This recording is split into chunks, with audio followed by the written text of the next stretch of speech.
killed JFK and why? Big Two has always been dedicated to bringing you the truth, and we've come across some startling information on the assassination of our president. We've spent countless hours researching that information, and now we want to share what we found with you. Beginning tonight and over the next few weeks, we'll take you along on our search for the truth. Who killed JFK? You be the judge as we begin our series of exclusive reports, JFK, the West Texas Connection.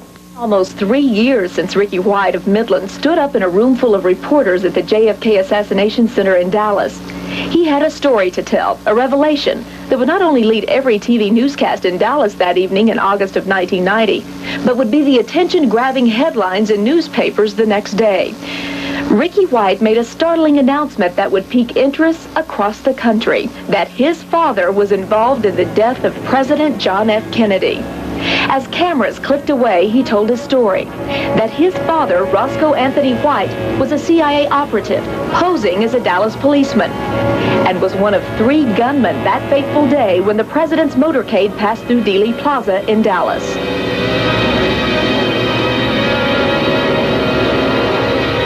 He explained to reporters how he said he had learned of his father's involvement, that in 1982, he came across his father's diary outlining the assassination plot. I would not share it with anybody else besides myself. When I found the diary, that it was a shocking, most incredible thing that one individual in this room could ever think.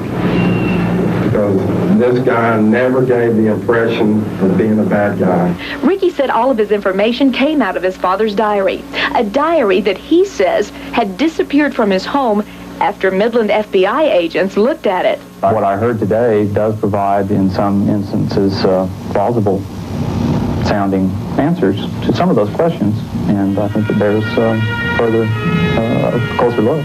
And though Ricky had researchers backing him up on his story, including those with the JFK Assassination Information Center in Dallas, there were others who were skeptical. There's too many people like Gary Mack and Dave Perry that are out there destroying the last straight. They're researchers, because they've made big deals out of, well, Ricky, did you graduate from high school? Even in a big auditorium, stand up and say you're literate. This appearance on Inside Edition was just one of several Ricky would make after coming forward with his story. And here, too, he and wife Tricia were attacked. You can think what you want, you can call us liars, you can do what you want. We are not lying. Okay, we have to let the American people make up their mind on this. His appearance on Larry King Live would go much more smoothly. What took you 5 years to give us this diary? It took me a long time to be able to corroborate the story. Ricky would make several other appearances on the talk show circuit.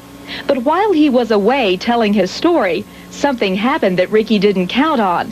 One of the researchers, Joe West, a private investigator in Houston, made a startling announcement of his own, that he had a copy of Roscoe White's missing diary. But what West claimed was the diary was actually a military prayer book, which experts say is a fake.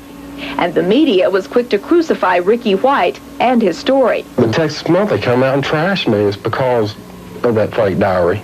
You know, I don't mind telling anybody it's the truth. My mother created it.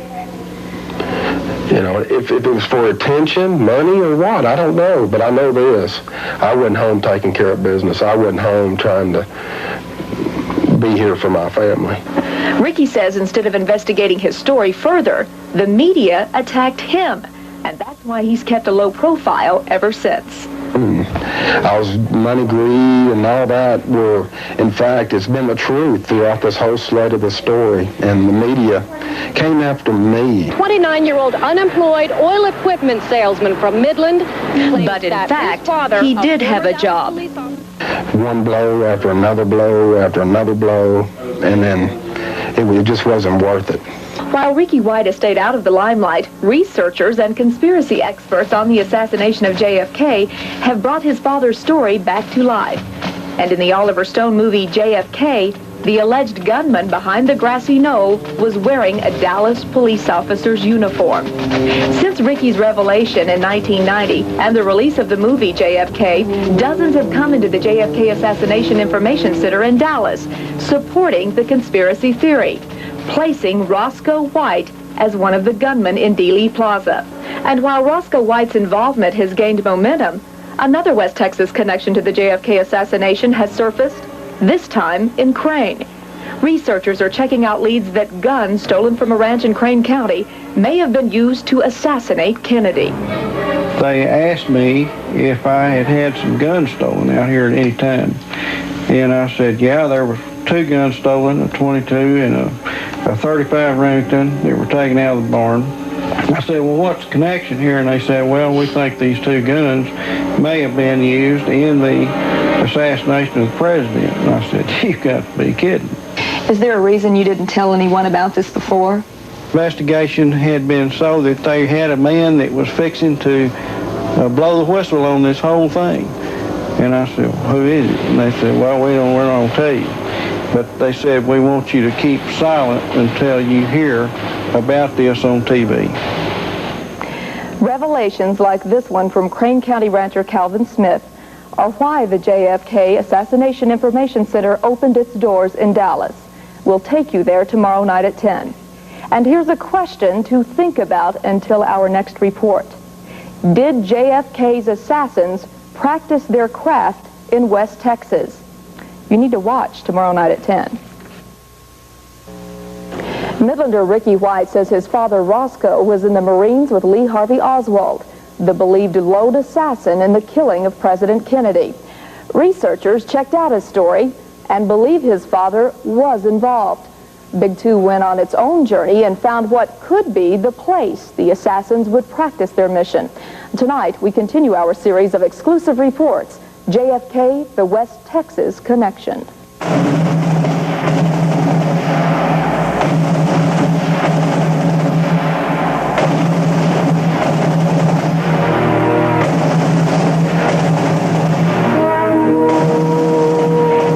Country's most notorious murder mystery. And 30 years later, we're still not sure who killed President John F. Kennedy.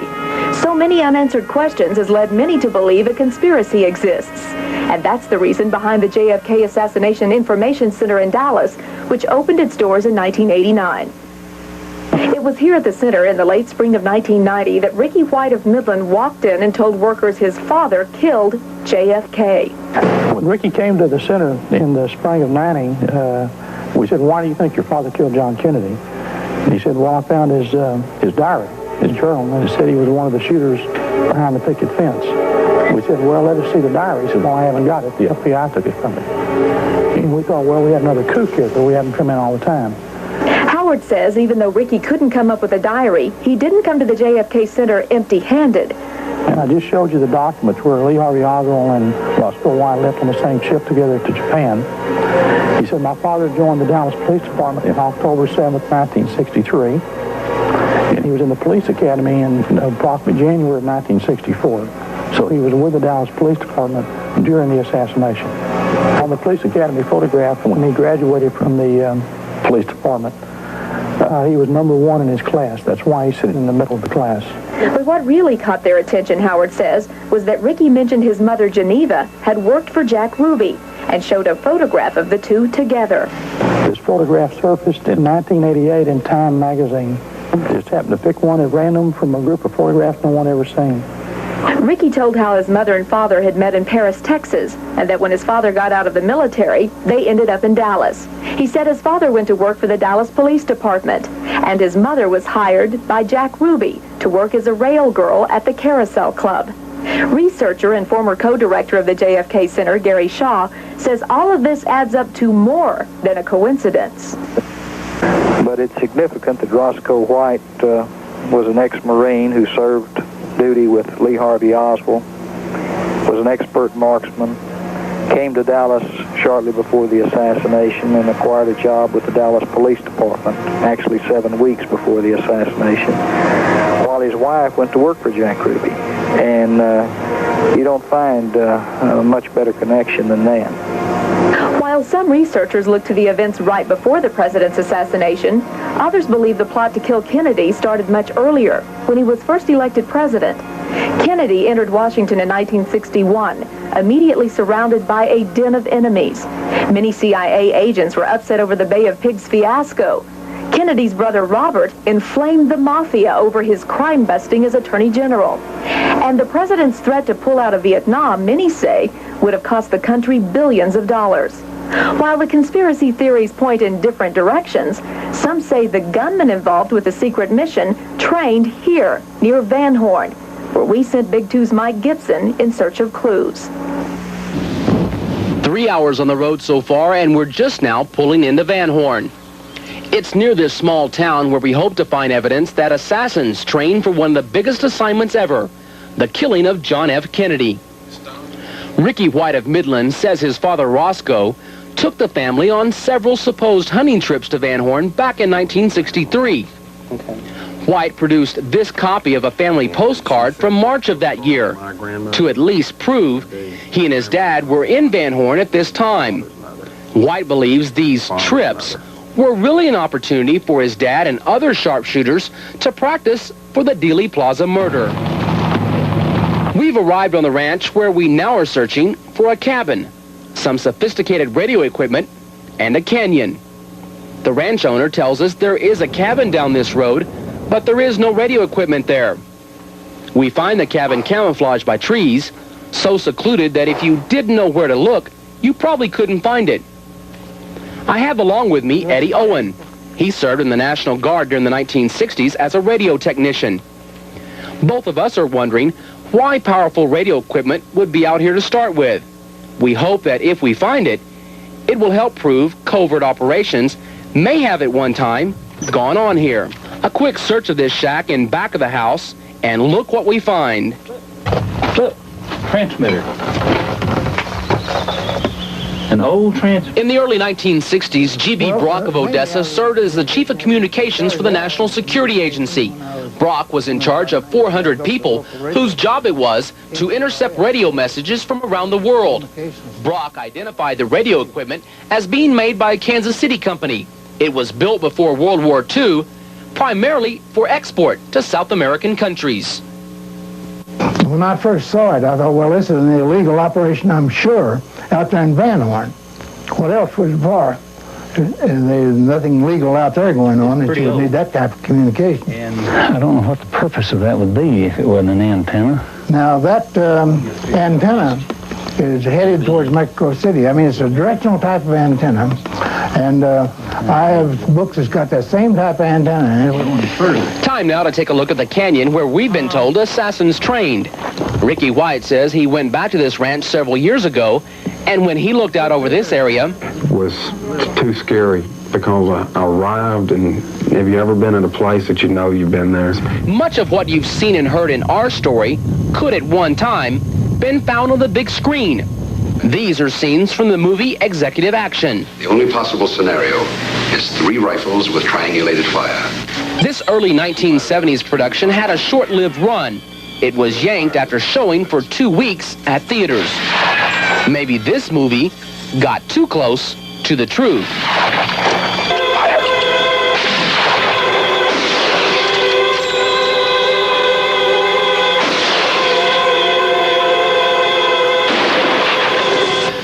Ricky says this scene is how he remembered seeing his father on a hunting trip. 7 seconds and 2 misses. It's probably a kill, but we're 2 seconds overtime. So who shot JFK? Well, if you believe what you've seen and heard tonight, the answer may lie within this canyon. In Van Horn, Mike Gibson, Big 2 News. At this point, researchers continue to look into this as a possible West Texas connection in the plot to kill Kennedy. And think about this. How can you accuse someone of murder before the crime's committed? Experts say that's what happened to Lee Harvey Oswald. Be sure to watch tomorrow night at 10. Why do so many of you believe there was a conspiracy behind the assassination of JFK? The reason researchers say there are too many bizarre circumstances that led to a conspiracy. And when the West Texas connection first surfaced in 1989, many experts say that connection filled in a lot of missing pieces to the Kennedy assassin puzzle. Well, tonight, a look back on the day that will never be forgotten, November 22nd, 1963. Another part in our continuing series of exclusive reports, JFK, the West Texas connection.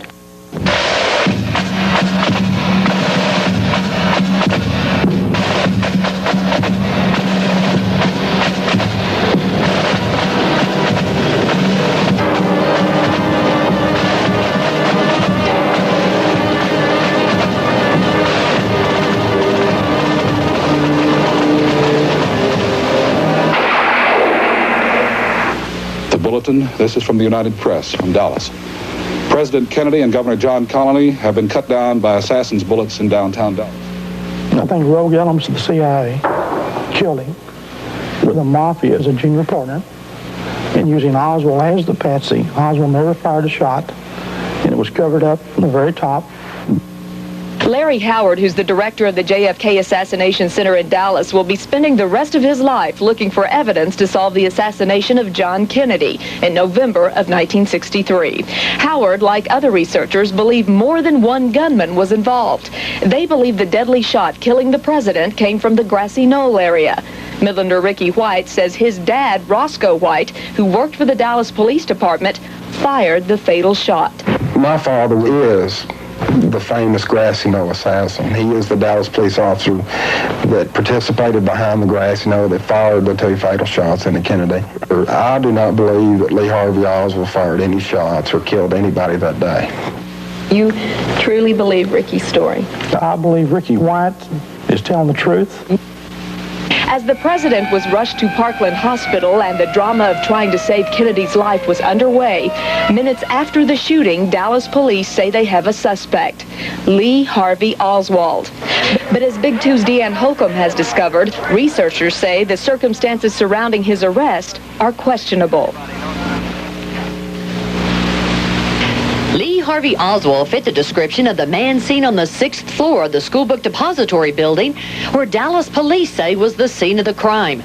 There, a rifle and shell casings had been found. It's believed Oswald fled the depository and ended up at the Texas Theater, although no one really knows why. That's where police arrested him. At this point, some researchers say the facts just don't add up. They say Oswald was wanted for killing Dallas police officer J.D. Tippit at 1 p.m. That's when newspaper reports say the announcement went out over the police radio. But that's 15 minutes before Tippit was gunned down. White says his dad also killed Tippit. They were taking somebody to Love Field, which would have to be Oswald. They were all three in the car at the time, and then nobody knows what took place inside the car because we weren't there. But a commotion took place. Oswald jumped out and ran. That's the reason why he was seen in the vicinity. My father jumped out of the car to chase Oswald down, ran back in the back of the alley. When he couldn't run him down, he came back to the car. Now, what are you going to do with Officer Tippit at this time? You're going to shoot him. Reverend Jack Shaw, a longtime friend of the White family, says he was told Oswald was set up. In meeting with Geneva about 3 years ago, some things came back to her memory that she shared with me. She said that they were down at Jack Ruby's place, and Roscoe and Jack Ruby were in this room talking, and she was overhearing a conversation of the plan to assassinate President Kennedy. Oswald was a patsy. I didn't shoot anybody, no, sir. I'm just a patsy. As Oswald sat in jail, not yet charged with killing the president, over at Parkland Hospital, a fight would break out over Kennedy's body between Secret Service agents and local authorities. Dallas doctors had wanted to perform an autopsy. The Secret Service wanted Kennedy's body flown to Maryland. There was a lot of pushing and shoving and grabbing the casket, and several times they pulled the casket completely off the truck. While the country mourns Kennedy's death, Oswald is blasted away by Dallas nightclub owner Jack Ruby as Dallas police were taking Oswald to another place for questioning. He's been shot. He's been shot. Lee Oswald has been... A year later, the Warren Commission would announce to the world Oswald was the lone gunman in the murder of JFK. It claims only 3 shots were fired, coming from behind the president's motorcade. Many disagree with the lone gunman finding. Dr. Charles Crenshaw was at Parkland Hospital and was one of the doctors trying to save the president. It was obvious to me that something had been done to cover up the wounds that we had seen at Parkland to go along with the position that Lee Lee Harvey Oswald had been the lone shooter and had shot him from the school book depository. I ended up in the school book depository, and I walked over to the window next to the one Oswald was supposed to have used, and I looked out at the kill zone out there, and having been a sniper in Vietnam and having several body count of my own, I could see exactly what had happened. It was a headshot from the front. I know, I've made them. Here are a few more facts for you. In 1969, Dallas Police Chief Jesse Curry told a news reporter, quote, "We don't have any proof that Oswald fired the rifle and never did. Nobody has yet been able to put him in that building with a gun in his hand," end quote. And several witnesses that day in 1963, including Dallas policemen, encountered men with Secret Service identification at Dealey Plaza and the Grassy Knoll area before and after the assassination. Yet, there were no agents specifically assigned that day in the area. Our series continues Monday night at 10. Midlander Ricky White says he has not only had to face the details linking his father to the plot to have President John Kennedy killed, but tonight, for the first time, it's revealed his mother may have known about the conspiracy and was forced to keep quiet to stay alive. Ricky remembers his mother turning from a caring person into someone he didn't know.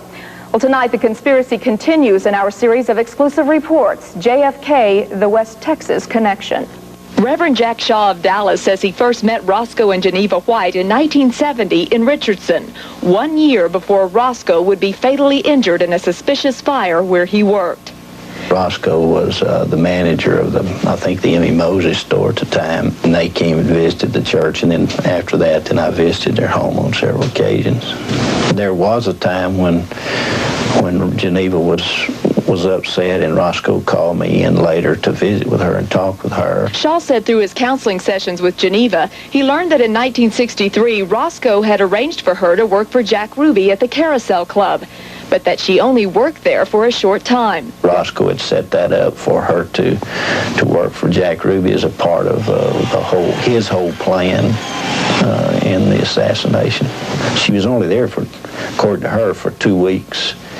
And that's when it all blew up, and Roscoe got her out of there. Shaw says Geneva confided in him that she had overheard a conversation between her husband and Ruby plotting to kill the president, and that she heard names mentioned, including Lee Harvey Oswald, Dallas police officer J.D. Tippit, and others. Oswald was a patsy, and he was just fulfilling a role. She said she overheard this? She overheard the plan that included Oswald and included others, and she overheard what part Roscoe would play, what part Jack Ruby would play, that sort of thing. Roscoe did not want Tippit involved because he couldn't trust him. According to what Geneva's told me, that later proved itself to be true, because that was the scene where Roscoe and Officer Tippit had a disagreement about how Oswald was to be handled, and that Roscoe shot Tippit. Shaw says Geneva recalled Roscoe saying he didn't want Tippit to be involved, but Ruby did, and that Roscoe had known Oswald for some time.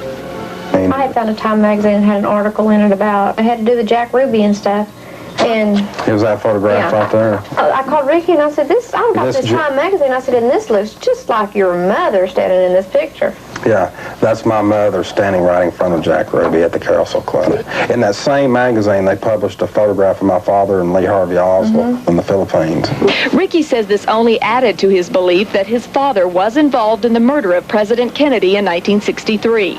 First reading his father's diary in 1984, which outlined the assassination, and then coming across a picture of his mother with Jack Ruby. And then you took both to your mother? Right. And she... confronted her that that's her, that's Jack Ruby, this is this is that, and then by doing that, confronted her and pushed her over to the edge where she's known all these years. I mean, it's sad. Shaw says after Ruby discovered that Geneva overheard his conversation with Roscoe, he told Roscoe his wife would have to be taken care of. Jack said that she had to, that she had to be put to death, and Roscoe and Jack worked it out where she would be given shock treatments. And so she, according to her story, she was given shock treatments at that time. That was a deal that was made when she was overhearing her conversation through Jack Ruby and my father, and Jack Ruby saw her at the corner of the door and had realized that she'd been there longer than necessary to take care of the problem after the Kennedy assassination be done, that she would promise to go through electrical shock treatments, and she did. And we have documentation from her psychiatrist. She went through 4 electrical shock treatments within about a 2-year period. And they were making her do this? To relapse her memory, for what reasons? Because she still had that memory still locked in her mind. It just disordered her completely. I mean, my mother, from day to night, Becky changed. I mean, from the mother that I knew to a nightmare that would go on. Tomorrow night at 10, hear how Roscoe White was injured in a suspicious fire, a fire that would take his life. As we continue our exclusive reports, JFK, the West Texas Connection.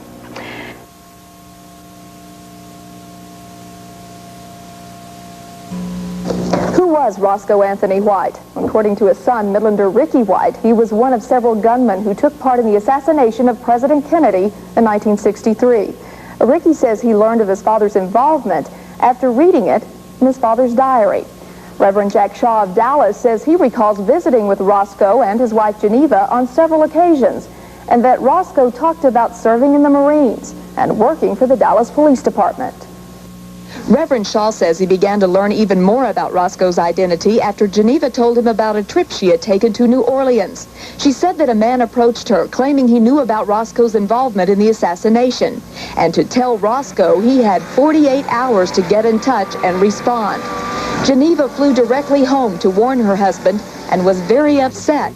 That's when Roscoe called Reverend Shaw and asked that he come to their home right away.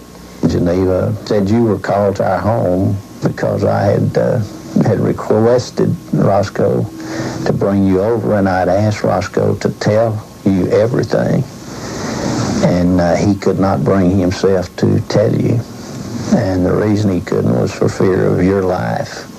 But Shaw says what Roscoe did tell him was enough to spark anyone's curiosity.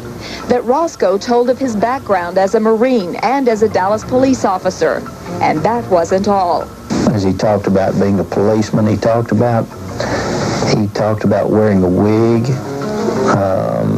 and disguising himself.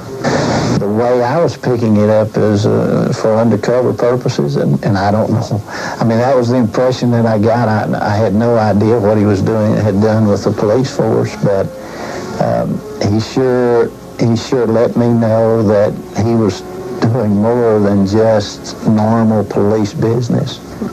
And he showed me some pictures that were very intriguing. And I don't want to talk about who they were, but I've seen a picture of him with some top government officials, and I could not understand that. Are they still alive today? At least, yes, I say at least one of them is. Shaw says he doesn't know if Roscoe was connected to the CIA, but that he has counseled with many people who are. Yes, I would say there was some ambiguity about the things he was saying that did cause questions in my mind. But you have to remember that I was much younger than I am now, and I didn't have the experiences that I have today. You know, it was a strange thing at his funeral. There were a lot of people there that I couldn't imagine Roscoe being acquainted, knowing the people. But your father died in 1971. It was in 1971, and it was at Eminent Equipment Company in Dallas, Texas. And he had gone across the street for a break, had went over there with another gentleman, Decoded there. And when they had returned back to the work area, he had reached down to pick up a torch to fire it off. And then somebody had came in and cut the acetylene hoses where the bottom part of the floor was filling up with acetylene. And the fire just igniting, starting the fire. There was a gas can placed up underneath the bench, which was the secondary fire, which engulfed him. Roscoe was taken to Parkland Hospital's burn unit, where he lived for about 24 hours, and Reverend Jack Shaw was with him when he died. He said this wasn't an accident. He had come back from break, either break or lunch, and that he had seen someone leaving the building, and seems like he said they were dressed in a suit and had a briefcase. I got the impression he knew who it was, but he did not identify that person to me. Shaw says before Roscoe died, he cleared his conscience for taking lives on foreign and American soil, which is documented at the JFK Assassination Information Center in Dallas. This is Roscoe White's death certificate. He died September 24th, 1971. After the fire, which he was burned over 95% of his body with third-degree burns.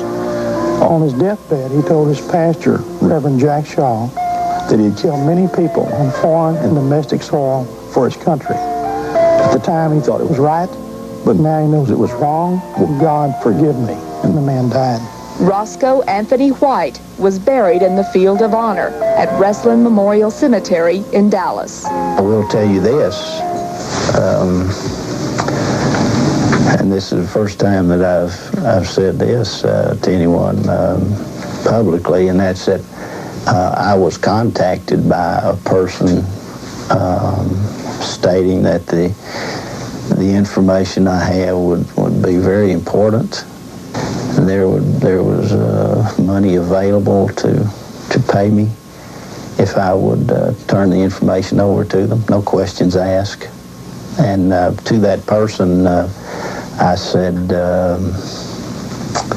that kind of sounds like a setup to me. The person who approached me said that the person that I was to contact had been with the FBI, but was no longer with them. If you decided to do this? If I decided to take them up on this offer. Okay. My answer to him was, if there's a, if there is a, if there's anyone has any interest of silencing me, let's short circuit all of this, and if there's any money to be made, go ahead and take a contract and put me to sleep and be my friend and get it done. There was silence on the other end of the telephone. Tomorrow night at 10, our series of exclusive reports continues. You'll hear how the House Select Committee learned of Roscoe White's possible involvement in the Kennedy assassination as early as 1978, but didn't follow up on it. That's tomorrow night on The Update. The American public, shattered by the assassination of a president in 1963, would experience even more chaos in the late 60s. The Vietnam War escalates. Civil rights leader Martin Luther King is slain, and Robert Kennedy is assassinated in Los Angeles as he's campaigning for president. But these events couldn't prepare our country for what it's about to see.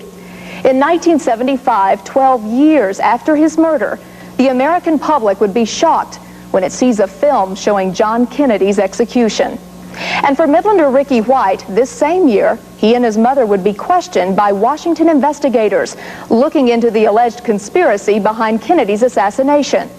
Tonight, we continue our series of exclusive reports, JFK, the West Texas Connection. Viewer discretion is advised. The President John F. Kennedy is getting a warm welcome this morning here in Fort Worth, the third stop in his whirlwind trip through our state. It's 1973 when this movie Executive Action, starring Burt Lancaster, hits theaters across the country. The movie is based on the book Rush to Judgment by author and Washington attorney Mark Lane. This Hollywood version of the assassination of President Kennedy would for the first time allege a conspiracy. The Secret Service are under regular orders to stay with the president no matter what happens. Once they get him to the hospital, they'll probably filter back. But for at least a half hour, you should be entirely free of them. I'll have 6 men with Secret Service credentials in Dealey Plaza. Their insignia for this trip, incidentally, is double white bars on red. Lane, who wrote the screenplay, says orders from upper management forced him to take out any CIA connection in the plot. Lane says the movie was a financial success, but short-lived. 2 weeks after its premiere, it was pulled out of theaters, and by 6 months would completely disappear until 1991, when it was released again, this time on video. But whose order did the film get pulled? Lane says no one knows for sure. Let's now fast forward to 1975. Allegations of a cover-up explode when Americans see for the first time Kennedy's execution. It's called the Zapruder film, shot by Abraham Zapruder, who captured the president's arrival in Dealey Plaza. As the car came down, the last shot hit in almost directly in front of us. Researchers say as you look closely at the film, it shows the probability Kennedy could have been shot by a bullet fired from the front. Although he didn't know it at the time, in 1975, the same year the Zapruder film was released, Midlander Ricky White would have a brush with his father's secret identity. An identity he says he now knows as the gunman behind the grassy knoll. In 1975, in Paris, Texas, there was a break-in where Ricky White and his mother lived. And the people that broke in stole a box of material, assassination-related material. In this box of material were all of these photographs that Roscoe White had. Howard says the men who burglarized the Whites' home were arrested in Arizona with the stolen photos still in their possession.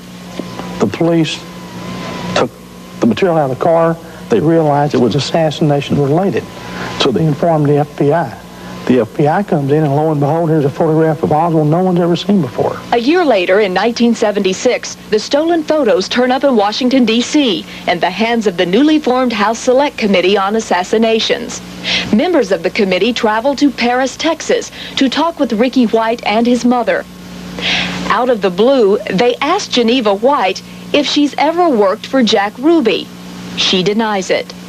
In 1978, a family friend, who we will call John Doe, warns Ricky that the House Select Committee is going to peg his father as the #1 shooter in the Kennedy assassination. Ricky doesn't believe him, but when the committee volumes, Roscoe White's name is mentioned in the investigation. So even in '78, the House Select Committee knew about Roscoe White, but never followed up on it. And though Geneva White denied it in the late 70s, what reason would the House Select Committee have to ask if she had ever worked for Jack Ruby? We may never know. But what we do know is that more than 10 years later, Geneva would admit to Ricky that she in fact had worked for Ruby in 1963, just prior to the assassination of the president. That revelation came after her picture was spotted in a magazine with none other than Jack Ruby. Tomorrow night at 10, a man believed to have been involved in the conspiracy, who we'll call John Doe, confronts Midlander Ricky White, about how his father is about to be fingered as the triggerman in the plot of Kennedy's assassination. You won't want to miss it. Those who know who he is will not speak his name, but what we've been able to find out about this man is intriguing. Midlander Ricky White says this family friend came to him in 1978 with a warning. Ricky says that warning was that the House Select Committee on Assassinations was about to key his father, Roscoe White, in the murder of President Kennedy. So who is this man? And why does he claim to know so much? Well, tonight, our series JFK, the West Texas Connection, continues. Ricky White's father, Roscoe, died in 1971 after he was burned over 95% of his body in what Ricky says was a suspicious fire. Ricky says 7 years later, in 1978, a family friend told him his father was about to be implicated in the Kennedy killing by the House Select Committee on Assassinations. And at that time, 2 weeks after our visit, they did come out with a verdict that they were 99% sure that there was a grassy knoll assassin. I mean, they couldn't prove who he was or where he came from, but they knew that there was a man standing there at the grassy knoll. Still, Ricky says he didn't believe his father's friend, who we will call John Doe, to protect his identity. He had just got out of the hospital. He had been shot twice in the abdomen and had probably been left to die. And this person, John Doe? Yes, it was a very good friend of my father's before he died. Ricky says he didn't believe what John Doe told him that night in 1978 until 1985, when he started reading his father's diary. When I came across a part in the diary which was leading up to the assassination, and then that's when I realized that John Doe was telling me the truth.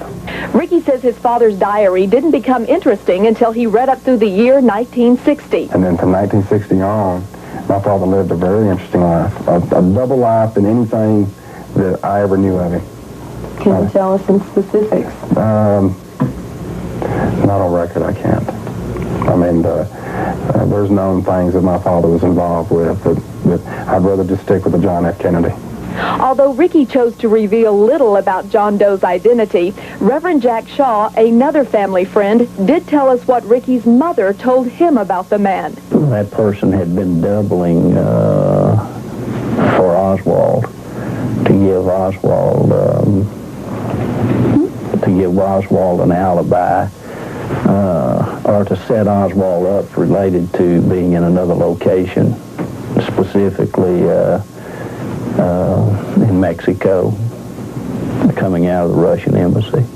I got the impression that he was flying in from somewhere else. Not just him, but others were flying in and would be in place for taking care of the assassination. Could this man possibly be John Doe? Yes. Sources close to John Doe tell us that since he learned of our plans to report on the Kennedy assassination, he has disappeared. If I tell you John Doe's name, and if I'm right, will you tell me more? Well,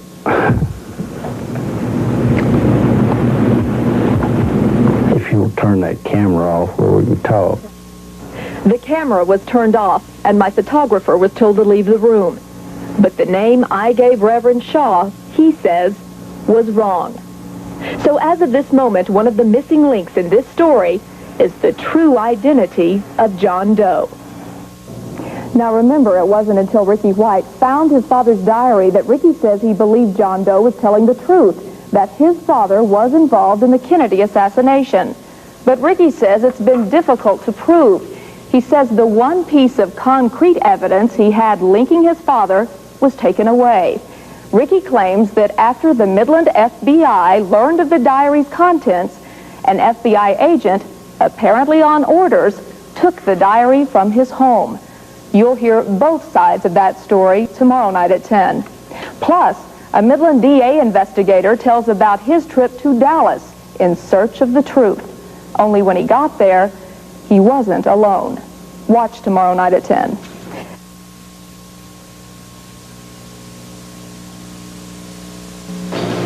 Tonight we continue our series of exclusive reports, JFK, the West Texas Connection. In 1971, Roscoe Anthony White, a former Marine and at one time a Dallas police officer, died after a suspicious fire in Paris, Texas. It would be years later before his son, Ricky White of Midland, would come across his father's military footlocker. Time would pass before Ricky would really examine the contents of that box, but when he did, his life would change forever. Among his father's possessions, Ricky found a small black diary. In it, he says, were the shocking details of his father's involvement in the assassination of President Kennedy. Ricky says his father used code names to refer to himself and others who positioned themselves in Dealey Plaza that fateful day in 1963. His code name was Mandarin, and the other gentleman's name was Lebanon, the guy that was in the book depository, and Saul was located in the records building. Also among his father's possessions, Ricky says, were a bank bag, a key to a safety deposit box, and a receipt for $200,000. He claims his father, Roscoe White, Jack Ruby, and Dallas police officer J.D. Tippett all had accounts at this bank. When Ricky and his mother, Geneva, checked on getting into the safety deposit box, bank officials told them they would have to probate his father's will, giving them power of attorney. But Ricky said that would have cost a lot of money he didn't have. And that's when Ricky says he asked Midland DA Al Shorey for help. It led on Al wanting more information, and more. Him and J.D. Lucky came to the house 3 or 4 times and sat on the couch and went through everything and looked at everything and read everything. I know 3 times. I know they came over 3 times and went through the same stuff. Everything, Ricky says, except his father's diary. Did J.D. Lucky or Al Shorey touch that diary? See it, open it up, look at it, anything at your house? No. Why was that? No, I kept it at a distance. I always did. I never did hand it to anybody or give it to them. The people that did ever see it or did read it did it without my permission. One of those people Ricky is referring to was employed as a babysitter. She agreed to an interview, but only if her identity was kept secret. Did you see the diary? Have you ever seen the diary? Yes, I have seen the diary, but at the time I did not know. I just knew it was a book that I was not supposed to be looking at. I remember seeing names, but I couldn't tell you the names. I remember seeing numbers. Ricky says 2 Midland FBI agents also looked through the diary without his permission after they came out to his house demanding he bring any assassination-related material he might have to the Midland Federal Building. It was Butler that introduced himself first to me. And then Ron Butler? Ron Butler. And Ferris was standing beside him. And I tried to buck him a little bit, and I kind of pissed Butler off. And before I know it, he's pulling out a federal book, said, "Young man, not only do I want you to read it, I want you to read it out loud where I understand that you understand what I'm saying." You know, intimidate me. I've spoken to Ron Butler. He told me on the phone that he was never at your house, has no idea where you lived, never been there. That's a downright lie. That's a lie. The babysitter confirms Ricky's version of the events that day. Why can't we reveal your identity? Because I'm calling the FBI liars. And they know it, and I know it, and I know what happened that particular day. And so we're just afraid for us. Or for me and my family. The babysitter and Ricky remember loading all of his father's material, including the diary, into a box, and the 2 FBI agents followed him to the federal building. Ricky says he and the 2 agents were the only ones in the room, but that a man on a speakerphone asked a lot of questions. He said the 2 agents referred to the man as Arlen Specter. He is the Pennsylvania senator who had served on the Warren Commission. It was the Warren Commission that determined that Lee Harvey Oswald was the lone gunman in the Kennedy assassination. They keep going over and pounding me about how my father is a thief. He stole these photographs. He made this story up. Ron Butler says, well, we better get photostatic copies of it. So he goes over to a Xerox machine, and there's Xerox and everything that was in that box. So they had a Xerox copy of the diary? Yes. Every page in it? Yes. Ricky says he then loaded the diary and everything back into the box and drove home. Ricky's wife, Tricia, says Ricky was extremely upset when he got home and that he put the box containing the diary on their pool table and headed for the bedroom, vowing he was through trying to prove his story because no one would believe him. Here I thought that the FBI was people that you would look up and moderate as being trustful people. And here they let me down. Minutes later, the doorbell rang. And he said, "Hi, I was in the office with Ricky while gone with the FBI, and I left my notepad in the box of stuff he brought home." And I said, "And I guess you need to get it?" And he said, "Yeah." And I told him, I said, "Well, just follow through there, and it's back on the pool table." So I went back there, and by the time we got to where the door was, Ricky said, "Who is it?" And I turned and went to the doorway. I didn't go in the bedroom. I just went to the doorway. And I said, "It's somebody with the FBI. They said they left their notepad in the box." And as soon as I turned around, he was facing me. He said, "Thank you very much. I got what I needed," and walked out. And I contacted the head of the Midland FBI, Tom Kurspel. Kurspel was more than cooperative in giving me an official statement on the matter. And while he was not stationed in Midland when all of this happened, he said, quote, "We did interview Ricky White. He did bring documents to us. The FBI did not take them from his possession. The documents and interview were of no value. We never saw a diary, and one has never been in our possession." And the denials of the FBI that they did not see or did not take the diary, from my experience with that agency, just don't wash. If Ricky White's story is worthless, then why in January of 1988 did the FBI send a special agent to accompany Midland DA investigator J.D. Lucky around Dallas in his search for the truth? Lucky had gone there to look for a safety deposit box in which Ricky White believed his father had stashed $200,000. Did the FBI accompany you on this trip? They did. Did you go and oversee or look at these areas? The night before, and that next morning, we went to these banks and savings and loans to see if that key would work in those safety deposit boxes. It did not. You were aware of a secret document on the City of Dallas Police Department. Investigator Lucky said that the FBI had met with Ricky White, had seen the pictures and diary. Is that correct? I never said that. The FBI, to my knowledge, never saw the diary. We never saw the diary. How do you think they could make such a mistake on this? I mean, is that easy for... Well, it seems like they would want to... The only thing I'd say is that he may have misunderstood me.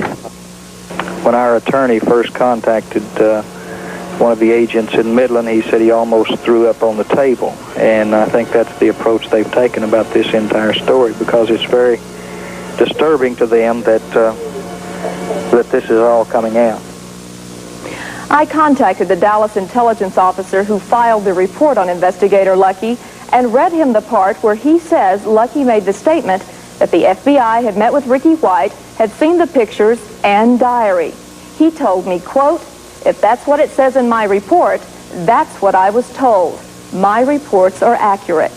We also obtained the handwritten notes made by Officer Beavers before the report was typed and turned into the captain overseeing the intelligence division. The handwritten notes match up with the report. So you decide, was there a diary? And if there was, did the FBI take it? JFK, the West Texas Connection continues Sunday night at 10. Our story takes us to Crane. Were the guns stolen from a ranch near there used to murder President Kennedy? Find out Sunday night at 10 on the Weekend Update. When we come back, Jay Gordon Lunn and your weekend weather forecast.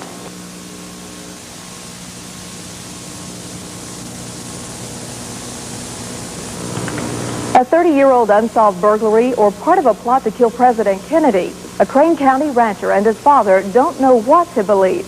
They hadn't given much thought about the two guns stolen out of their barn in the early 60s. After all, that was almost 30 years ago. The guns were gone, the case never solved, so they thought that was the end of it. And it was, until a few years ago when a private investigator from Houston and another man showed up asking lots of questions. Questions the rancher and his father have kept to themselves until now. They asked me if I had had some guns stolen out here at any time. And I said, yeah, there were two guns stolen, a 22 and a 35 Remington that were taken out of the barn. I said, well, what's the connection here? And they said, well, we think these two guns may have been used in the assassination of the president. And I said, you've got to be kidding. But the two men were not kidding. They were acting on a tip from an informant who they say had ties to the mob. Joe West, a private investigator from Houston, and Gary Shaw, then co-director of the JFK Assassination Center in Dallas, were the two men who visited the Smith Ranch. They had been working extensively on this case for some time when information led them here.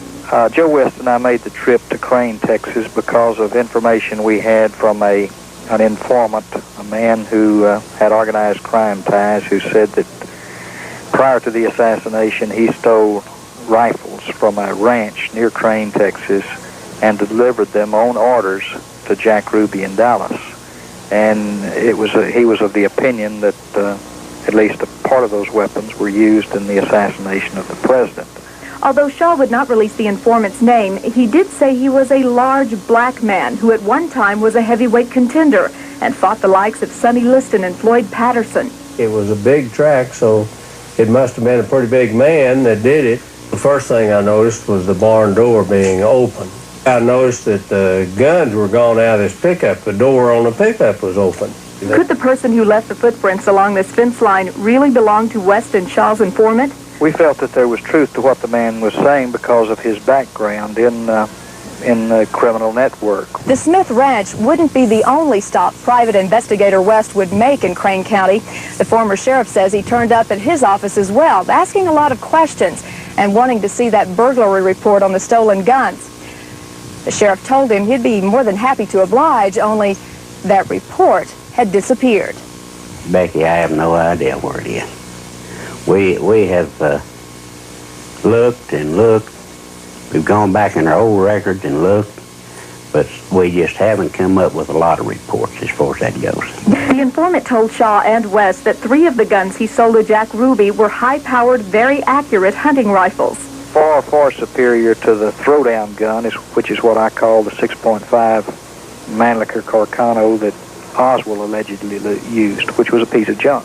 Pandemonium, but total confusion at this point. Hardly anyone who was more than 30 or 40 feet away from the presidential limousine realized that the president had been shot. It'd be hard to believe, though, that one of our guns could have possibly done that. Is there a reason you didn't tell anyone about this before? They told me, they said, we want you to understand that we would like for you to keep this silent, that they had a man that was fixing to blow the whistle on this whole thing. And I said, well, who is it? And they said, well, we're not going to tell you. But they said, we want you to keep silent until you hear about this on TV. A year later at a Dallas news conference, Midlander Ricky White made a startling announcement that his father, Roscoe Anthony White, a former Marine and Dallas police officer, took part in the Kennedy assassination. As Deanne Holcomb reports, Ricky's news came after he made a chilling discovery in Paris, Texas.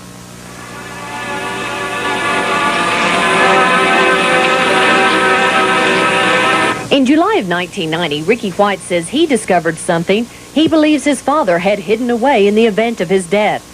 In fact, what he would find inside his grandfather's burned-out attic was so unsettling, Ricky says he couldn't tell anyone, not even researchers at the JFK Assassination Information Center in Dallas. In the metal container, well, I told you the items that were in there. Now, Ricky kept this book here and wouldn't give it to us. And we couldn't understand why he wouldn't give it to us. If the orders are in there to kill John Kennedy, what can be worse than killing John Kennedy? Inside the canister and wrapped in plastic, Ricky found 3 decoded cables with orders to kill John Kennedy, pictures of Ruby shooting Oswald, Roscoe White's dog tags, and this mysterious green book. These are copies of the cables found in the plastic. It says remarks, Mandarin. Then when Ricky first came to us, he said the diary said his father's code name was Mandarin. Well, lo and behold, it's Mandarin on the cable. It said foreign affairs assignments have been canceled. The next assignment is to eliminate a national security threat to worldwide peace. Destination will be Houston, Austin, or Dallas. Contacts are being arranged now. Orders are subject to change at any time. Reply back if not understood. C. Bowers, OSHA. At the bottom it says RE-rifle, code AAA, destroy. The second cable says same information at the top, says remarked Mandarin code A, Dallas, destination chosen. Your place hidden within the department. Contacts are within this letter. Continue on as planned. The third cable dated December 1963 says stay within the department. Witnesses have eyes, ears, and mouths. The next word we can't decipher. Due to the mix-up, the men will be in to cover all misleading evidence soon. Stay as planned. Wait for further orders. And though the cables would be considered possible evidence in the death of our president, the worst was yet to come. What Ricky couldn't bring himself to talk about with anyone could be found inside the Green Book. Researchers call it the Witness Elimination Book, where Roscoe White had listed those he had murdered. This is 2 pages out of the Green Book. It's a shorthand book turned upside down, starting in the back, and then newspaper clippings glued onto each page. The picture on the left is of John Kennedy and Robert Kennedy. If you notice, John Kennedy has a slash across his head. That means he's dead. Oswald's dead, and undoubtedly the girl on the right is dead also. But Robert Kennedy's not. The significance of this, at the very bottom, it says, Godhead going after tail later, which means probably Robert Kennedy. And sure enough, he was assassinated later. Now, that phrase was not known until 1980. That's what Carlos Marcello said to one of his mob figures. We got the head now, we're going to have the tail later. In the back of the book, it says 28 people died under witness program, and then a series of numbers which we don't know what they mean, and it's signed Roscoe Anthony White and his signature. It wouldn't be until Howard Los Angeles to meet with movie director Oliver Stone that Ricky would tell Howard about the Green Book. Though Howard says they met with Stone and he offered to buy the rights to the Roscoe White story, they never mentioned the book that Ricky had taken with them. And as far as accepting Stone's offer, Howard said they turned him down. I said 2 reasons. One, the story's not fully investigated yet. It's got some flaws. And 2, we're scared to death. If these cables we have are legitimate, there's only 4 of us in the world that know where they are and who has them, and we feel our lives are in danger. Howard would later work for Stone as the conspiracy consultant on the movie set of his controversial blockbuster, JFK. It was before they left the Los Angeles airport that Ricky gave Howard the Green Book. And as their plane approached the Dallas airport, something would go terribly wrong. The plane was coming down, almost touching the runway, and it gave full power and took off again, which is very unusual. It was a 767. It circled the airport 2 or 3 times and landed at a remote runway that we didn't even know existed. Howard says the flight attendants told them to evacuate the plane down the chutes immediately.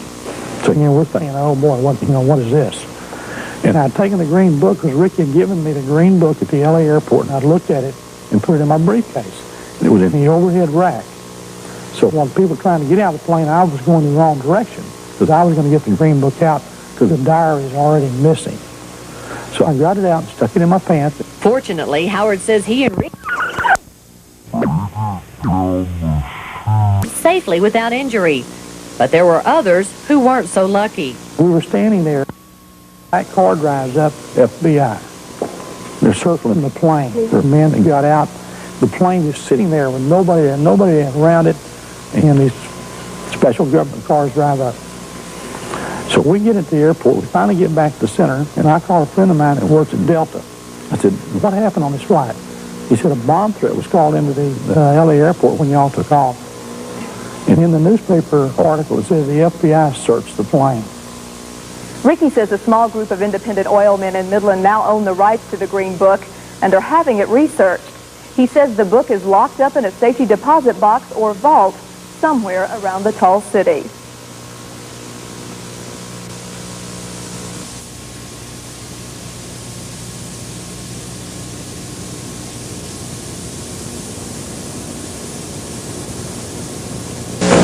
You probably haven't seen many pictures of Lee Harvey Oswald, the man tagged the assassinator of President John Kennedy.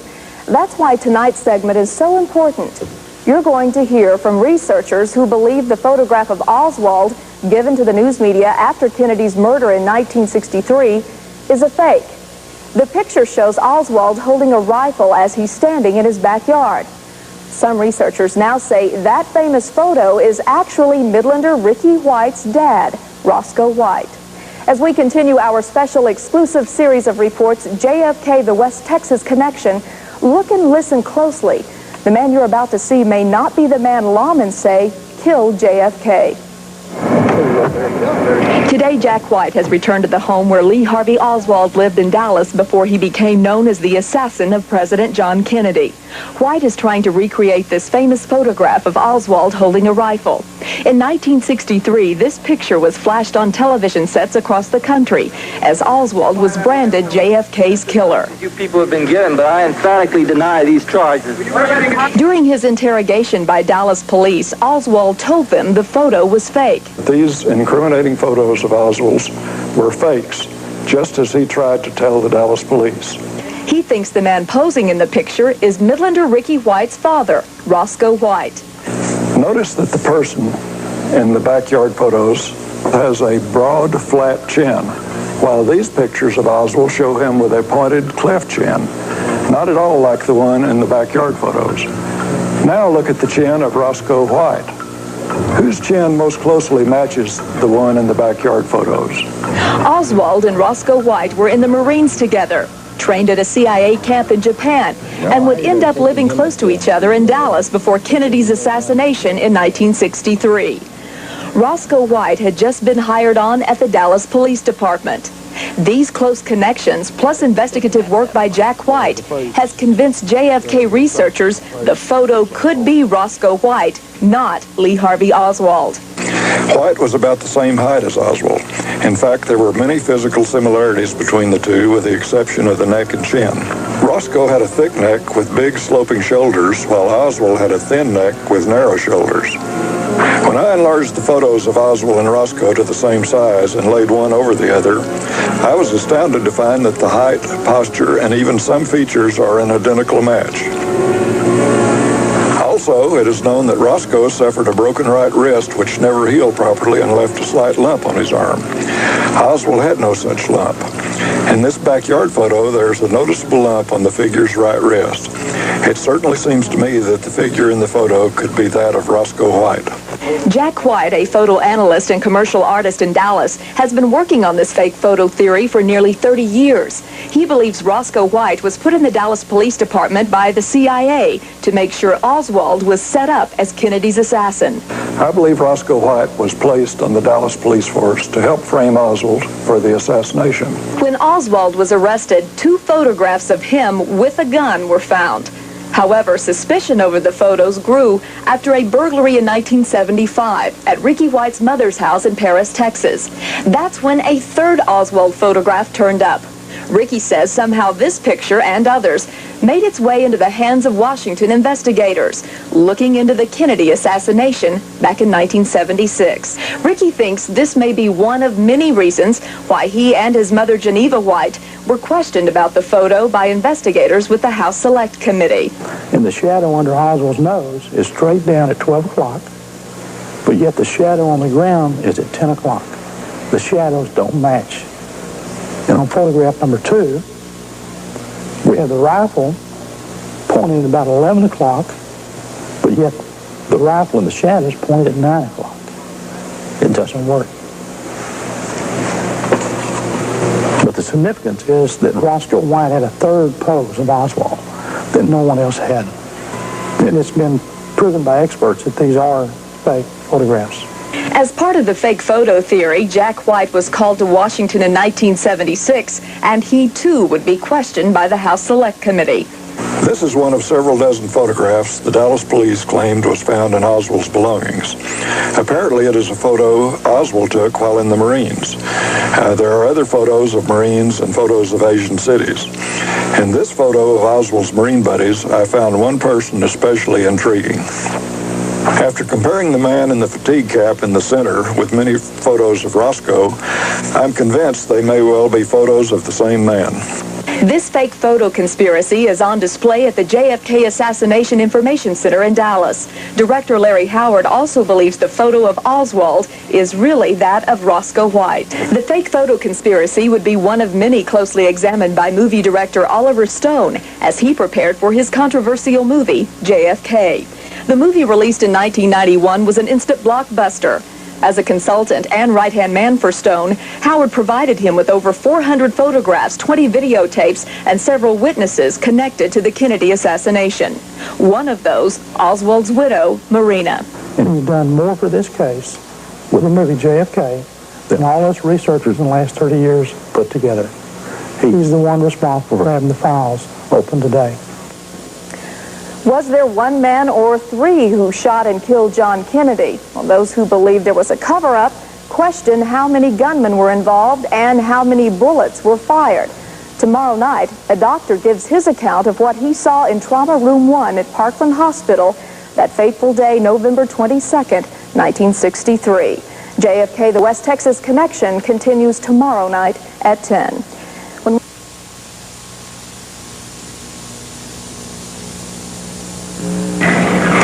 While many say there was a conspiracy to kill President John Kennedy in 1963 and have it covered up, one doctor says there was a medical conspiracy as well. For nearly 30 years, Dr. Charles Crenshaw kept silent about what he saw at Parkland Hospital, where Kennedy was brought in after being shot in downtown Dallas. The reason he speaks out today, Crenshaw says the autopsy pictures of Kennedy have been altered. As we continue our special series of exclusive reports, JFK, the West Texas Connection, tonight Big 2's Deanne Holcomb takes a look at the medical journey into how Kennedy died.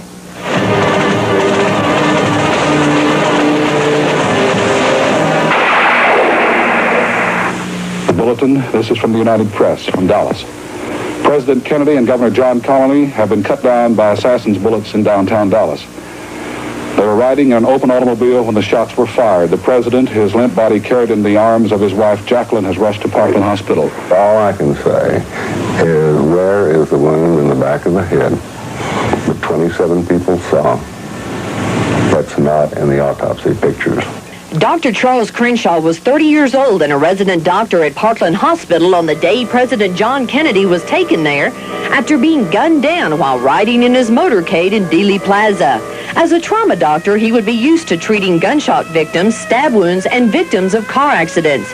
But none of this had prepared him for seeing the President of the United States lying on a gurney, hanging on to life.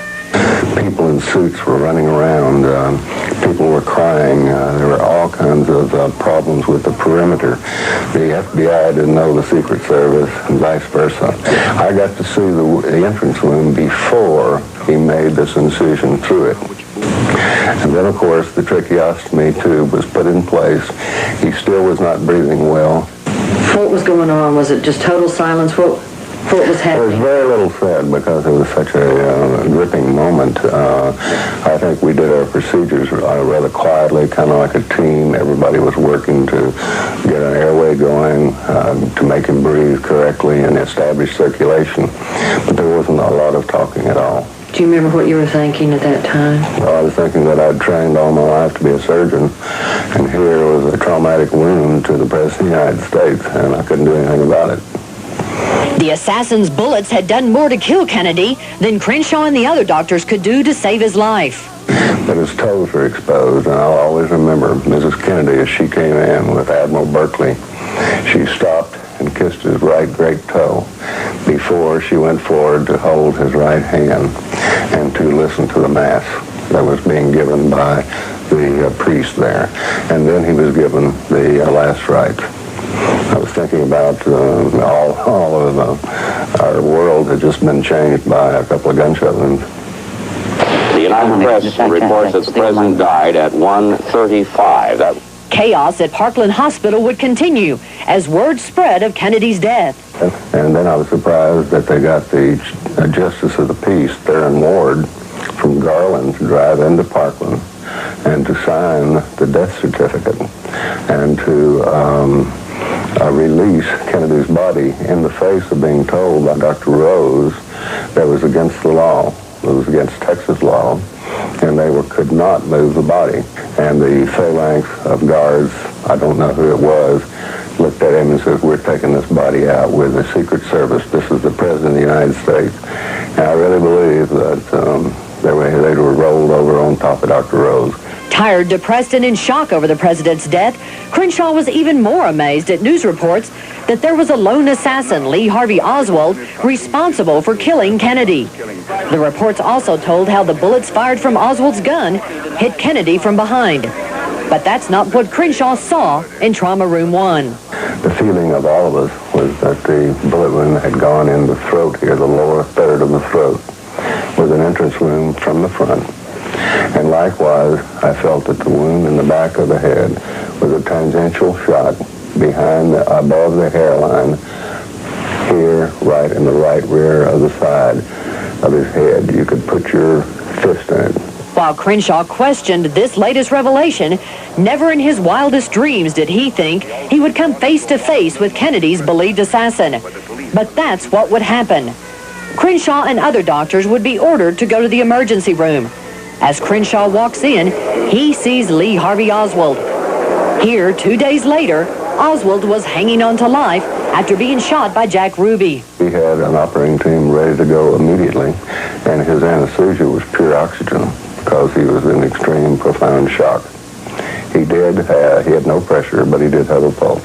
Inside the operating room, Crenshaw is tapped on the shoulder and asked to take a phone call. Picked up the phone, and this voice, like thunder, said, "This is the president, Lyndon B. Johnson. How is the accused assassin doing?" And I said, "Well, he's lost a lot of blood, but he is holding his own." He said, "There is a man in the room, and I want him to be able to take a deathbed confession." Oswald wouldn't have been able to talk even if he had survived. A code of silence took over at Parkland Hospital. The reason, Crenshaw says, fear of the unknown surrounding Kennedy's death is why many of the doctors, including himself, decided to keep quiet. He says the scope of corruption to cover up seemed so powerful that he, like the others, feared for their medical careers. In 1991, when Crenshaw was at the JFK Assassination Center in Dallas, he saw for the first time the original pre-autopsy pictures of Kennedy, taken at the hospital in Bethesda, Maryland, where the autopsy was performed. Crenshaw was outraged at what he saw, and he promised he would not be silenced anymore.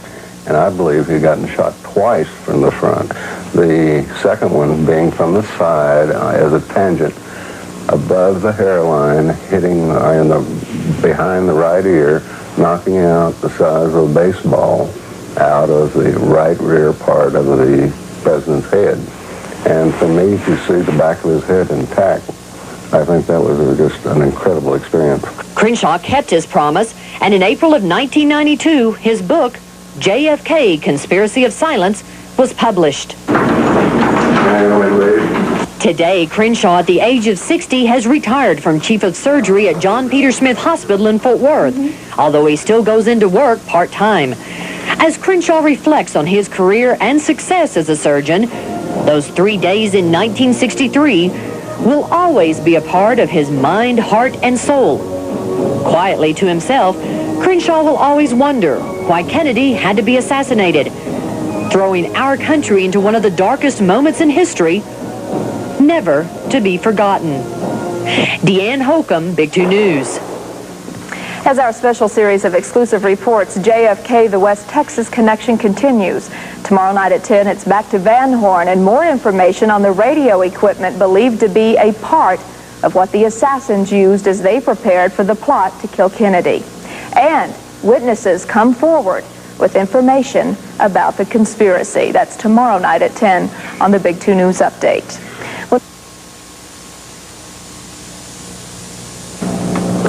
Tonight, we bring our series of exclusive reports, JFK, the West Texas Connection, to a close.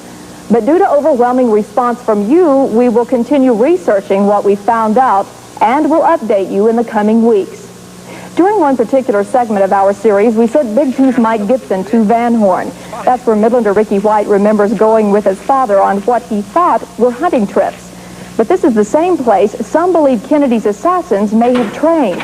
On his first trip to Van Horn, Mike Gibson discovered what experts say is high-powered communication equipment. And recently, you made another trip back there, Mike, at the recommendation of local law enforcement officials. I'll let you take it from here. Thanks. Becky, I did travel back to the ranch where we first found the radio equipment.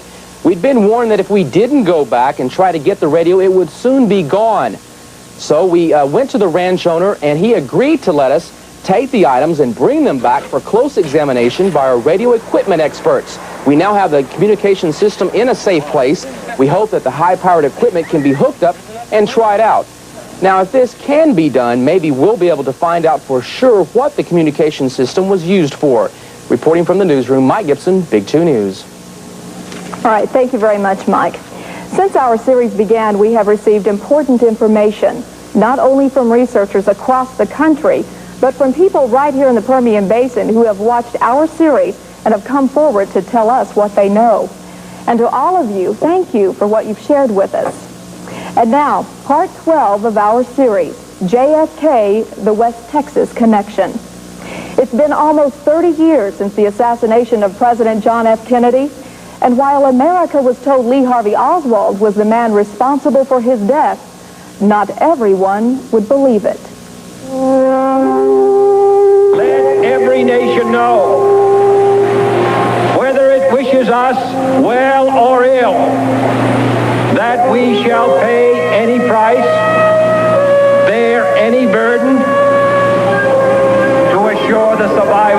the success of liberty.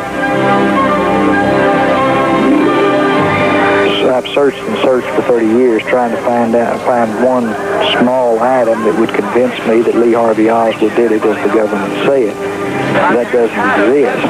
And the evidence points to multiple shooters, therefore a conspiracy and a cover-up, which means somebody's in control of what we know about this. And if they're in control, then we need to be concerned, and I am. Researchers believe that Midlander Ricky White's father, Roscoe Anthony White, was one of several gunmen that fateful day in Dealey Plaza. JFK Assassination Center Director Larry Howard served as the conspiracy consultant to Oliver Stone on the movie JFK. I was the one that positioned the gunman in Dealey Plaza. That was my job. And I put the gunman, one of them, behind the picket fence where the house select committee said someone was, where witnesses said someone was, and where Roscoe said he was, because he marked in the green book where he was standing. The Green Book is what researchers call the Witness Elimination Book, believed to be a list of the people Roscoe White had murdered. Researchers say the fact that Roscoe knew Lee Harvey Oswald and had served with him in the Marines, that Roscoe had joined the Dallas Police Department just prior to the assassination, and the fact that his wife Geneva once worked for Jack Ruby add up to more than just a coincidence. But proving it, they say, has been difficult since everyone involved has died, including Roscoe and Geneva White. But Howard says there's still hope that someone out there knows something that will tie it all together. If we solve this case, it's going to be someone walking through the door just like Ricky White did and telling us what they know. Howard says after Ricky first told of his father's possible involvement in the assassination during a news conference in 1990 and the release of Oliver Stone's movie JFK a year later, more and more people have called or come into the center to tell what they know. The first man that came to me used to work in the CIA. It was in on the Bay of Pigs invasion. And in the summer of 1963, he came to Dallas and tried to buy some guns from Roscoe White. They then went together to see General Walker, who was living in Dallas at the time, to try to get some financing for the projects that we're working on. Howard says another man owned a nightclub, and he walked into the center with his wife, telling Howard Jack Ruby was his best friend. He said in early November of '63, Jack Ruby brought someone into his club, said, I want you to meet a good friend of mine, Roscoe White. The next man was a witness in Dealey Plaza. He was across the street from where Abraham Sabruder was filming, and he fell to the ground when the shots were fired, and then he hambled on behind the picket fence where he heard the shots come from in the puff of smoke, and he was encountered by a Secret Service man with Secret Service credentials telling him to get away. The man had a rifle stuck under his coat. He was shown 10 photographs. Of the 10 photographs, he picked one out as being the man that encountered him, and it was Roscoe White. Howard says another witness said she was filming in Dealey Plaza that day and was panning toward the grassy knoll. And her camera was confiscated by the FBI the next day, and the film's never been seen. But she saw Roscoe White walking down the steps from the grassy knoll area to Elm Street after the shots were fired, and she recognized him as Geneva's husband, because she worked for Jack Ruby herself. The next witness came forward. He's a principal of one of the high schools in Dallas and was chosen to go on the shuttle flight that exploded if that girl had gotten sick. Very credible. And he was best friends with J.D. Tippett's son. And he said 3 weeks before the assassination, a man came to the Tippett house and they got in an argument with J.D. Tippett, and it was Roscoe White. He saw his picture in the Texas Monthly magazine in December of 1990. Woman and her daughter came to sit one night about 10 o'clock. Said, I need to tell you something. I said, what's that? Said, I was working for one of Jack Ruby's attorneys. Matter of fact, I was married to him. And he was one of Jack Ruby's first attorney. And before the assassination, and after Jack Ruby killed Lee Harvey Oswald, Roscoe White was at our place every day, before and after the assassination, arranging what we were going to do with Jack Ruby. One other witness, a woman, phoned Howard but told him she was scared to come to the center. When he met with her, Howard says she told him that her stepfather was one of Roscoe White's best friends and that Roscoe would come to their house to play cards. She said back then her stepfather was the director of one of the major funeral homes in Dallas, and he was also a reconstruction artist on bodies. And at 12:35 on November 22nd, he was called from the funeral home and said he had to go directly to Parkland Hospital. But on Friday night, he didn't come home. Saturday, he came home very late and packed the family up, and they drove to Austin, Texas, which he called a safe house. And stayed. There's a guy that ran the safe house, had a big red beard, and had anti-Castro Cuban posters all over the walls. Sunday morning, they got up early, drove to San Antonio. He made the kids play out in the yard and watch TV. When Jack Ruby shot Lee Harvey Oswald, he went out the yard, said, "We can go to Dallas now, it's safe." The woman told Howard that she believed her stepfather altered Kennedy's body and later helped Roscoe White dispose of those who may have known or seen too much. What makes it interesting, her stepfather was arrested in 1975. Now remember, he's a director of a funeral home, a expert in his field. He's arrested for conspiracy to commit murder. He tried to kill the wife of a deputy sheriff. Tried to burn her to death. Hit her in the head with a hammer first, then set her body on fire. Well, she survived. And ID'd him. And he called on the phone to his wife's stepdaughter, said, I'm in trouble. I need to see you. And they met with him for about 30 minutes, but he wouldn't tell him what for. Then he was arrested.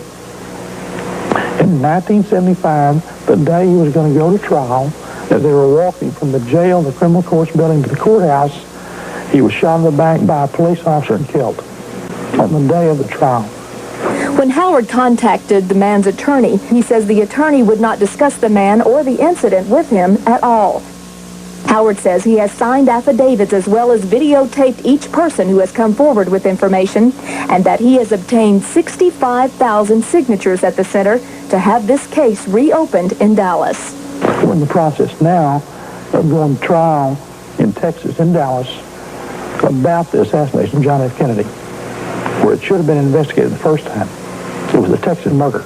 In 1963, it was not a federal crime to kill the President of the United States. It is now. It's still on the books in Texas because there's no statute of limitations on homicide. So we have the right to do this ourselves through a grand jury investigation and subpoena the people that should have been subpoenaed in 64 and 76. So that's our intention this moment. And who does Howard believe was behind the plot to kill Kennedy? I can tell you what I think with the information I have. I think rogue elements of the CIA killing with a mafia as a junior partner and using Oswald as the patsy. Oswald never fired a shot, and it was covered up from the very top by J. Edgar Hoover, Allen Dulles, and Lyndon Johnson. And that's how it happened. Is what I know. I think the puzzle is that here it is almost 30 years after the crime, and we still don't know who killed our president, and that our government has done everything within its power to keep us from knowing it. They have covered up the evidence, manipulated the evidence, destroyed the evidence, and they continue to do so even to this date. On August the 6th of 1990, the JFK Assassination Information Center in Dallas, Texas, had a news conference that went worldwide. We had Ricky there to tell his story about his father, Roscoe White. The next day, in the newspapers in Dallas and all over the world, the CIA, the FBI, and the Dallas Police Department said Roscoe White was a nobody. We filed on the Freedom of Information Act to find out if this nobody had any FBI documents on him. If he was a nobody, he shouldn't have any. But the FBI did have information on Roscoe White, a total of 46 pages. 26 of those were withheld because they were classified. And out of the 20 pages researchers did receive, 19 had been blacked out. It's there. It's hard evidence. And like I said before, if someone's faked this story, that may be a bigger story than the Roscoe White story. Why? The people need to know the truth.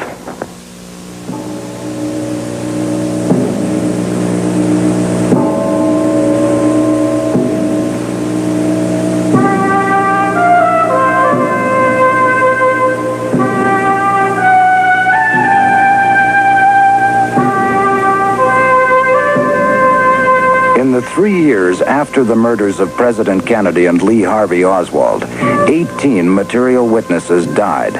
6 by gunfire, 3 in motor accidents, 2 by suicide, 1 from a cut throat, 1 from a karate chop to the neck, 3 from heart attacks, and 2 from natural causes.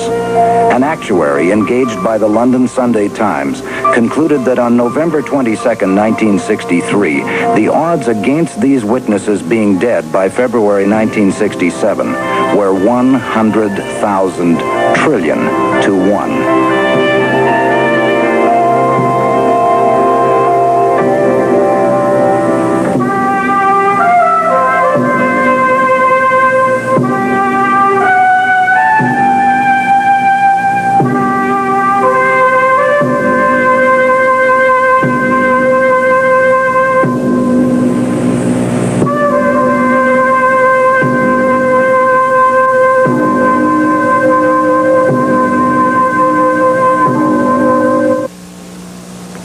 Another witness Larry Howard told me about says Lee Harvey Oswald was a good friend of his. The witness, Ron Lewis, says Oswald told him a man was being trained to kill the president and would be positioned in the Dallas Police Department through Jack Ruby's connections. Lewis, who worked for Oliver Stone on the movie JFK, has written a book about Oswald. In it, he writes, "When Lee told me that Roscoe White was going to be the assassin, I laughed and said something like, 'Indeed, Lee, a man named Roscoe is going to kill the president? What a funny name for an assassin.'" Lewis's book, Flashback, The Untold Story of Lee Harvey Oswald, was released to bookstores just last week. Our exclusive series, JFK, the West Texas Connection, will be back in a few short weeks. In the meantime, our research continues.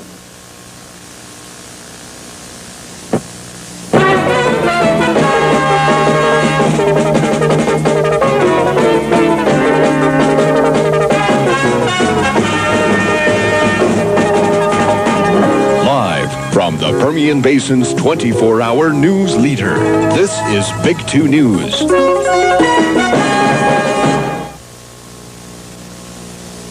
If I could have had my way, I would have liked to have seen him be president. He would have made a great president. But beyond that, he served his country and his state with enormous distinction, and we're all very proud to have known him. Former President Richard Nixon is one of many political leaders in Austin today remembering former Texas Governor John Connolly. But while many are paying tribute to the late governor, some believe his death could shed new light on the most famous murder mystery in the history of our country, the assassination of President John F. Kennedy almost 30 years ago. Good evening and thanks for joining us. I'm Becky Neighbors. Former Governor Connolly died Tuesday of respiratory problems. He was 76. It was November 22nd, 1963 in Dallas when Governor Connolly was seriously wounded in the assassination of President Kennedy. Till the day he died, bullet fragments remained in Connolly's body. These bullet fragments have federal and state officials debating the question over whether they should be removed from the body. Now, some believe the pieces could be the last missing piece to the puzzle as to who really killed JFK. Here are comments from Connolly's brother, a Dallas FBI agent, and the Dallas District Attorney about this question. Well, they would have to approach someone other than me, because I wouldn't give it the time of day really to even ask Connolly to permit this to be done. And even if I did, I don't think that it would be forthcoming at all. Well, I think it would be very helpful to the American public and to the overall resolution of the Kennedy assassination if we could undertake a procedure to recover that evidence. This office does not intend to do anything about recovering the fragments from the body of John Connolly. Last month, in my series of exclusive reports, JFK, the West Texas Connection, I interviewed the director of the JFK Assassination Information Center in Dallas, Larry Howard. It is Mr. Howard who has written a letter to Governor Ann Richards and others asking that the bullet fragments be removed. Howard and other researchers believe the pieces could disprove the single bullet theory of President Kennedy's assassination.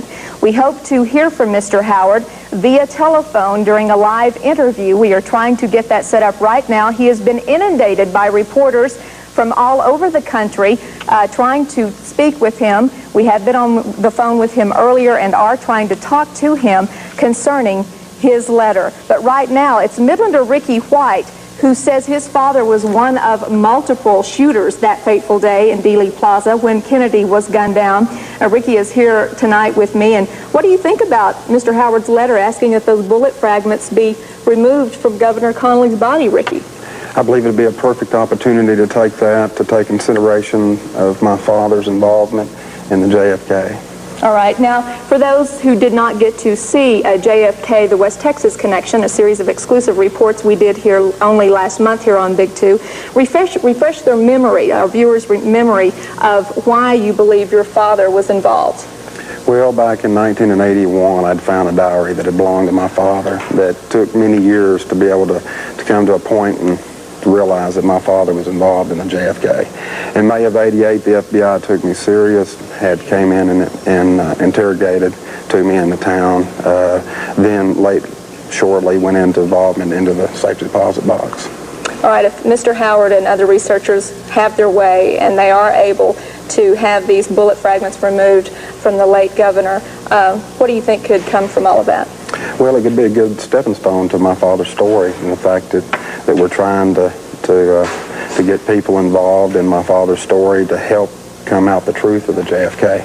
All right. Thank you very much, Ricky, for being with us this evening. Okay. And as we've said, we will try to have more reports, JFK, the West Texas Connection, in weeks to come. We hope. We are researching some more information and hope to have some more stories for you later on. Now, let's go to a break. We'll be right back. Hopefully, we can go to Mr. Howard live in Dallas. Maybe not, but we'll keep trying. Stay with us. All right, hopefully we do have this live interview. Mr. Larry Howard, he is the director of the JFK Assassination Information Center in Dallas. It is Mr. Howard who wrote this letter to Governor Ann Richards and others asking that bullet fragments be removed from former late Governor John Connolly's body. Mr. Howard, I hope you're there on the telephone. Can you tell me about reaction to your letter so far there in Dallas? Well, the reaction has been basically worldwide. Pretty much so, everybody agrees that we're doing the right thing, except the Connolly family. They refuse to do this. And they buried him this afternoon, and the fragments are still there. All right, Mr. Howard, can you tell me any reaction from the FBI or others? As a matter of fact, I just heard the FBI comments. They wanted the bullet fragments removed also, which is kind of unusual. I certainly don't want the FBI handling this evidence again, but their statement was that, yes, they would like the bullet fragments removed also. All right. Now, I don't really have time to sit here and read this letter. We did receive a fax copy of the letter that you sent to the governor. And who else did you send this letter to, first of all? I sent it to the Houston Medical Examiner's office. I sent it to the Dallas DA's office. Okay. If you could summarize what you say in the letter. I don't want to sit here and read it. Can you just pretty much summarize what you said in it? Well, we were certainly sympathizing with the family at the time of John Connolly's loss, but we stated that we felt that the evidence in the case, the fragments in his wrist, would prove that the single bullet theory doesn't exist, which I don't think it ever did anyway. That was our point, but we also stated that Governor Connolly now has one last opportunity to tell us even more than he was able to in life, and prove for us and for history that he not only told the truth, but he was absolutely right. He himself said he was not hit by the bullet that hit John Kennedy. All right, Mr. Howard, are you representing many researchers by sending out this letter? Is this just you or who? No, actually, Dr. Sarah Wack, one of the top pathologists in the world, and myself sent the letter to Ann Richards and the other people. I would have not done this probably on my own without Dr. Sarah Wack's support. All right. Well, right now it doesn't look like it's going to happen for you folks who want the bullet fragments removed from the late governor's body. So where do you go from here? Well, we are now in the process of retrieving the medical records of possibly the autopsy of Governor Connolly, records in the past months and years, maybe x-rays of the wrist. There's a bullet fragment still in the chest cavity, and also one in his left thigh. So we're going to request that we have access to all those medical records. Mr. Howard, thank you.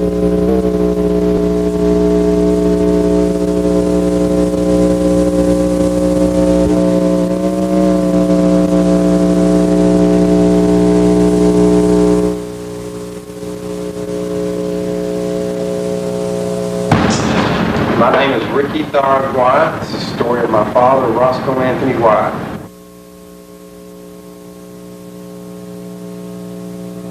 It's the main incident that convinced me that my father was involved in the Kennedy assassination was in 1985. It was in 1982 when I had found a diary at my grandparents' house on West Houston Street.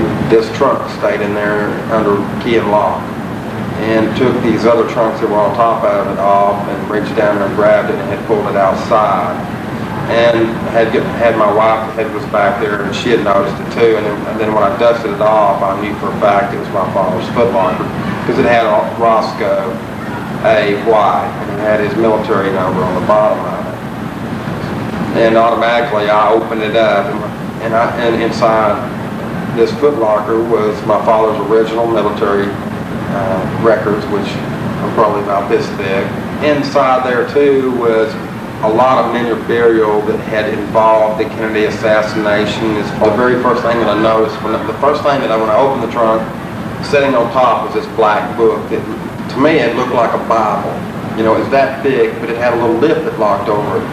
And I thought maybe that it was a Bible at first, because my father I knew that he believed in God, never went to church, and I just thought that it was a Bible that he had left behind. And I stuck it all in the suitcase and carried it home. And then after I'd gotten home, and I believe after I started looking through it, I realized that this wasn't a Bible, this was my father's diary. And he was black with gold trim around it and had a little lip. It came over and had a little lock in it. You know, you could push it, and it had a little snap in there and locked it. It was about this high, about this wide, about this thick. And I would say that it had probably about 400 pages in it. It had lines all the way down. It didn't have dates, and it was completely open. Okay, so it was not pre-printed? It wasn't pre-printed. My father would state each day that he would enter each thing that would happen that day. And after each one of those days, he would start another day, and then another day, and then whatever was in that day. And it started in 1957. The last entry would have been 2 weeks prior to his death in September 71. But I thought by reading this diary that I would be able to know my father, what type of person he was, how he thought, what his morals were. And it was until 1985 where I came apart through the diary where my father was involved in the Kennedy assassination. How many pages of the diary were devoted to the assassination? More than any notation in the whole diary. It was completely one whole full page on one side and another full on the other page. So it was 2 pages of documentation of the Kennedy assassination on November 22nd, 1963. And the only thing that it ever mentioned on the previous page, it was that my father had met with somebody before the next day. You would never even know in your life how I felt when I read that. I mean, words can't even say it. Because you're talking to a man that I loved and treasured and respected. What do you feel his motivation was, based on the diary, based on him, for the assassination? He was convinced through other people that he was a national security threat or a communist ally trying to, invade the United States in his own ways, and had convinced my father that this man had to be taken out.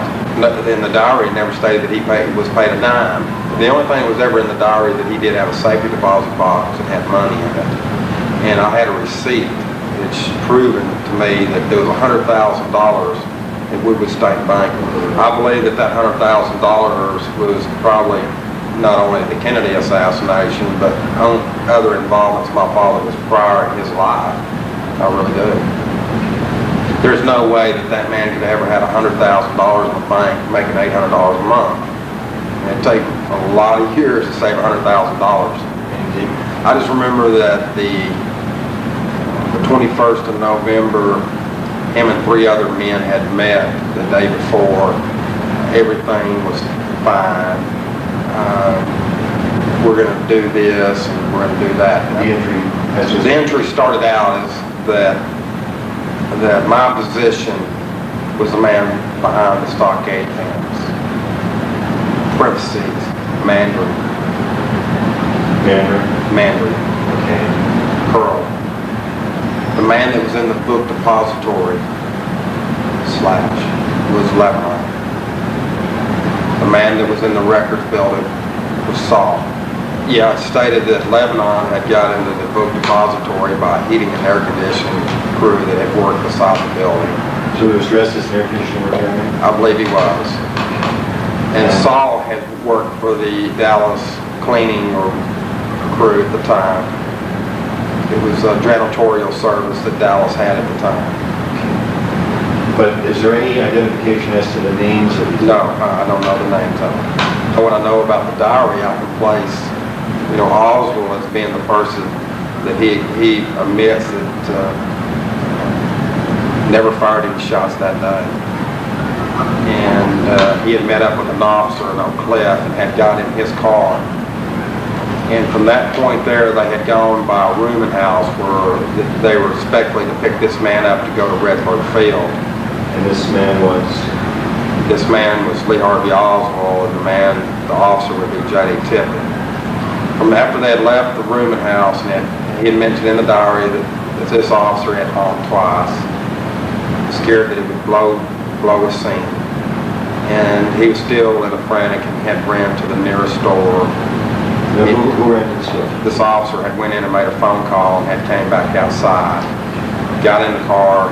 They wound up going to the rendezvous place. The man that they were supposed to pick up was standing there waiting on them.